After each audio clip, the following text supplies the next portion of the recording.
As Israel conducts operations to wipe out Hamas, the war has led to an unprecedented rise in anti-Semitic incidents. Israel's retaliatory strikes over the Palestinian enclave have only raised tensions. Tonight, we bring you a report of one such incident, an incident of how a hate mob in Russia's Dagestan went on a rampage, hunting for Jews, sparking a standoff which hurt dozens of people. Just take a look at these visuals on your screen now. Yesterday, Russia's predominantly Muslim region of Dagestan was witness to an anti-Israel attack. It all started at 7 p.m. on Sunday. A plane from Tel Aviv, flight WZ4728, landed in Dagestan's airport. It was a transit flight, meaning it was not destined for the city. The destination, in fact, was Moscow. But before the flight could take off for the Russian capital, a mob of more than 100, with some shouting Allahu Akbar and others chanting anti-Semitic slogans, stormed the main airport. They rushed onto the landing field, seeking passengers that had arrived on that flight from the Israeli city.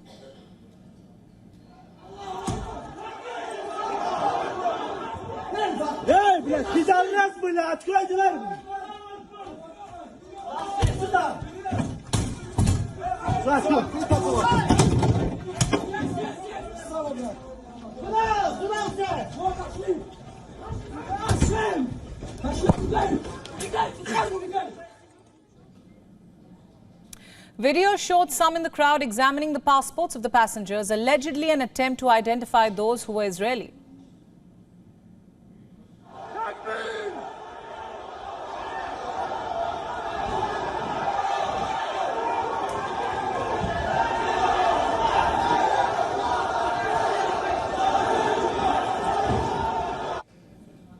According to Russian news reports, the mob soon surrounded the flight. Social media is flooded with videos of the incident. They show men stationed outside the airport. They show men carrying placards saying child killers are not welcome in Dagestan. Other videos also showed the mob trying to force open doors while airport staff resisted. The mob waved Palestinian flags and others tried to overturn a police car.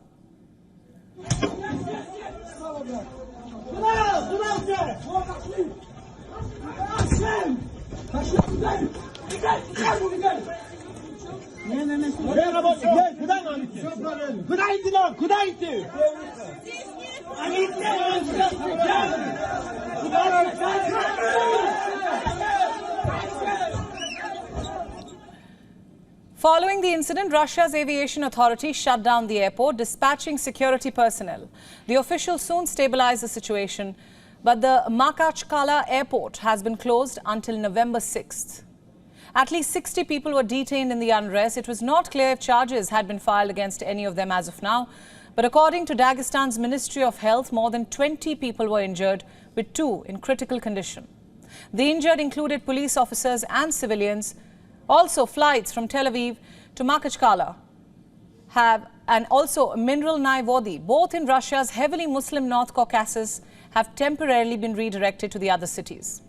Now, following this incident, Netanyahu's office said that the Israeli ambassador to Russia was working with Russia to keep Israelis and Jews safe. Meanwhile, the Dagestani government appealed to citizens to remain calm and not take part in these protests. Dagestan is a predominantly Muslim region that has witnessed years of tensions with central Russian authorities. It is also one of the poorest regions, located in Russia's North Caucasus with Chechnya. It is one of the 22 republics that are part of Russia. The unrest follows several other incidents, anti-Semitic, anti-Israel incidents in the North Caucasus. It has been sparked by Israel's war against Hamas militants in Gaza. On Monday, the Dagestani government said that it has strengthened security measures across the republic, which is home to around 3 million people. The latest incident takes place in a region where Russian security forces had once fought an Islamist insurgency. The unrest amid the Gaza war, experts say, could now pose another challenge for Russian President Vladimir Putin. Putin is already busy waging the Ukraine war and has battled mutiny within. Still, Dagestan's regional leaders recognize the need for calm. An appeal for peace was issued by the chief Muslim cleric. While Israel urged Russian authorities to protect Israelis and Jews in their jurisdictions, Ukraine's President Zelensky said that he was appalled by the incident. He blamed it on Russia's culture of hatred towards other nations. Meanwhile, after Russia blamed the unrest on outside interference, President Putin called for a meeting of top security and law enforcement agencies on Monday. Remember, Russia has tried to maintain contact with all sides in the Israel-Hamas war, but it angered Israeli authorities by inviting a Hamas delegation to Moscow, with its foreign ministry summoning the Russian ambassador. The incident has shed the light on anti-Semitism and hatred in other nations where it is systemic and deep-rooted. Across the Western world and Russia, there has been a steady rise in the number of anti-Semitic attacks, especially since the Gaza war started. Remember, a war doesn't just have an impact on the warring parties, but it also brings with it concerns that plague the entire world, something that we're seeing playing out as we speak.